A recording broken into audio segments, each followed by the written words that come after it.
Bakunzi b'ikiganiro cy'ijambo ry'umunsi ndabaramukije mbifuriza amahoro ya Kristo Yesu ngwaganze imitima yanyu. Mwe muhora mudukurikirana, mwe muhora mudusengera, mwe muhora mudushigikira. Umwami Yesu abahezagire kandi abaho umugisha mwinshi. Umva amakuru meza ndagufitiye naya. Urakeneye undi mugabane? Beneda urakeneye kwegera imbere, urakeneye kuva huri. Reka ndagusengere. Reka dusengane nawe kwino jambo ry'uyu munsi byanditse mu gitabo cy'abami bakabiri. Hariho urugendo tugiye kuganira namwe rwa Elisa na Eliya. Ukuntu Elisa yakomeje kugeza yambutse Yorodani. Kugira ngo uronke uwundi mugabane biragusaba ikiguzi, biragusaba ivyuheba, biragusaba gushishikara. Haleluya. Biragusaba gushishikara. Reka dusome rero igice cya kabiri umurongo dutangire ku murongo wa mbere. Igihe Uhoraho yagomba kujana Eliya mu gashururu ngo mudugane mu ijuru, Elisa na Eliya bari mu nzira bava i Gilugari. Maze Eliya abarira Elisa ati, enda sigara hano kuko Uhoraho antumye i Beteli. Elisa aramwishura ati ndahiye Uhoraho nawe nyene ndakurahiye sintandukana nawe. Nuko barakomeza barajana. Bene data, Elisa hari ico yarondera, hari ico yashaka mu buzima bwe. Haleluya. Hari ikintu yarondera. Aramubwira sigara i Beteli. Oya, sinsigara, ndajana nawe. Umva abandi bantu yahuye nabo batangira kumuca intege. Muri no rugendo twatangiye hari abantu uzuhura nabo bene data, ubu nimbuza ugendana nimbubana n'abantu batakubwira ikimazi, abo bantu uzotandukane nabo, buzotandukane nabo. Hari abagenzi babi, hari abahanuzi babi, hari abantu bakubwira ibintu bitari byo, hari abantu mwicara timuri ko muvuga Imana muko muvuga abantu ko muratakaza umwanya. Umviriza hano uyu murongo ukurikira. Bashitseyo abigishirizwa i Beteli, izo kuvugishwa baza kugusanganira Elisa baramubaza bati, hajya urazi yuko uyu munsi Uhoraho wagiye kukwaka shobuja? Urabizi neza ko shobuja agiye? Arabishura ati, ego ndabizi, ariko nimupfe guceceka. Hariho abantu bagarukiye kubereye amajambo y'abana b'i Beteli, abavana bavugishwa b'i Beteli. Hey, bari bamubwiye byo agiye kugenda, none kuraja he guma ngaha. Elisa arababwira ngo yabishura ijambo rimwe gusa, ego ndabizi, ariko nimupfe guceceka. Nimupfe guceceka, ndabizi ko ngiye kugujana nanje, ariko ndakomeje urugendo. Umurongo wa 4. Maze Elisa yongera kubarira Eliya yongera kubarira Elisa ati, sigara ngahano kuko Uhoraho wantumye i Yeriko. Aramwishura ati, ndagurahiye Uhoraho nawe nyine ndakurahiye sintandukana nawe. Nuko barajana. Ndagusabye ikintu kimwe muvandimwe, komeza, shishikara. Haleluya. Hariho umugabane wawe imbere, hari uwundi mugabane wawe imbere, hari uwundi mugabane wawe, hari ayandi mavuta ari imbere yawe, hari ukundi gutondeka kuri imbere yawe. Shishikara, reka kuguma i Beteli, reka kuguma hehe Yeriko. Barashishikara bagera Yeriko. Bashitseyo abiga ivy'ubuvugishwa i Yeriko, ivyo kuvugishwa baza kuri Elisa baramubwira baza bati, harya urazi yuko uyu munsi Uhoraho agiye kukwaka shobuja?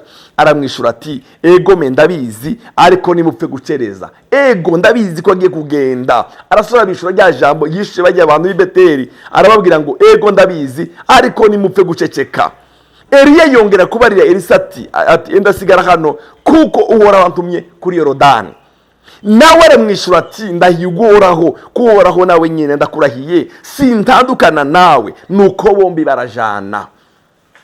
Ya aranga no kuri Yorodani. Umviriza rero. Maze abantu 30 mu biga iby'ubuvugishwa baragenda bahagarara kure aharabana nabo, abo bombi bagihagaze kuri Yorodani. Maze Eliya abarira yabira umutamana wiwe arawuzinga aho kubitisha amazi, aca yigabanyamo kabiri, amwe aja kwayo ayandi ukwayo. Nuko bombi bajabuka ahumuze. Bamaze kujabuka, Eliya barira Elisa ati, sabisha ugomba ko ndagukorera taratandukanywa nawe. Elisa aramwishura ati, tabara umpa imigabane ibiri y'imwemu yawe ngw'imbeko. Haleluya. Urakeneye andi mavuta, urakeneye undi mugabane, hari ivyo ugomba guheba.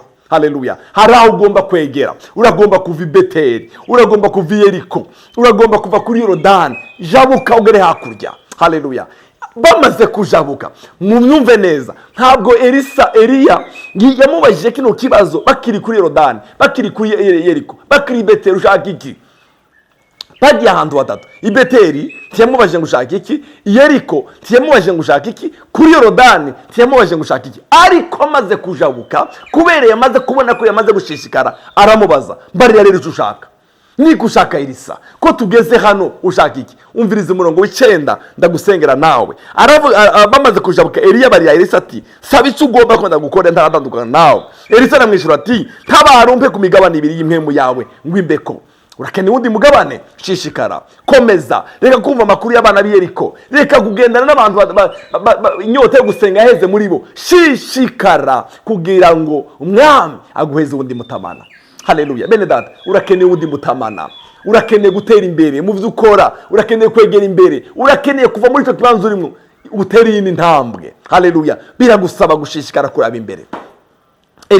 Eliya amubwira ijambo rikomeye. Eliya amubwira ijambo, aramwishyura ati, unsabye ikigoyi, mugabo niwabona ngitandukanywa nawe biza kukubera bityo, nawe nutabibona ntibiza kubera gutyo. Hanyuma bakiriko baragenda bayaga, bagize batya, umukogote w'umuriro n'amafarasi y'umuriro birabatandukanya. Eliya araduganwa mu ijuru mu gashororo.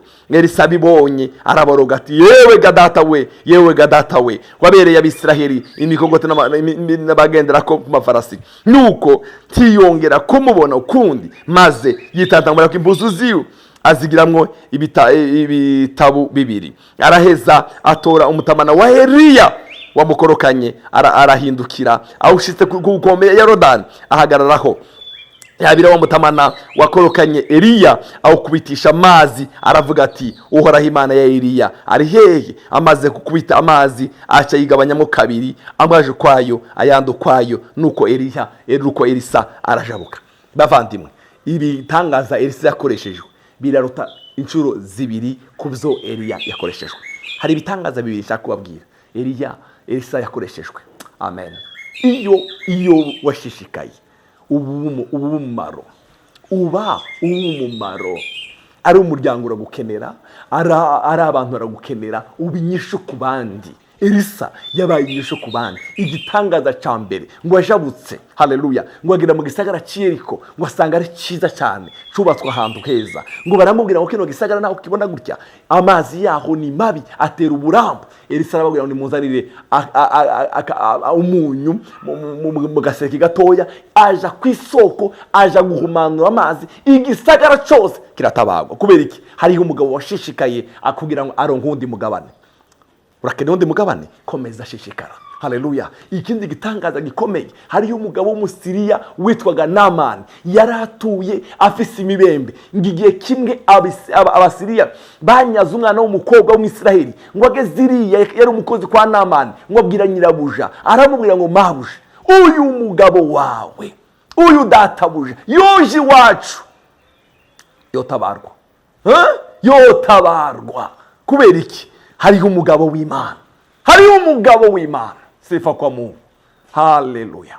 Babwira Namani abisaba umwami wabo, ayandika inzandiko bageze Samariya, ngo umwami w'i Samariya ngo ashaka kwishanyiraho ihuzu, avuga ngo abantu bashaka intambara, nta muntu ufite wo gukiza iyo mibembe yawe. Ngo Elisa bimenye, aramubwira ngo nimumuzanire hano. Haleluya. Ageze ntiyanamuramukije, yarabutumyeho abadumaho Giyazi, genda umubwire Namani agende kuri Yorodani yibire inshuro 7, aravamo ari muzima. Uyu Namani abanza kwanga, umusoda wiwe ngo aramubwira ngo databuje, iyo akubwira ikintu gikomeye ntiwari kubigikora, genda tugende kuri Yorodani ubwire kuko abikubwiye.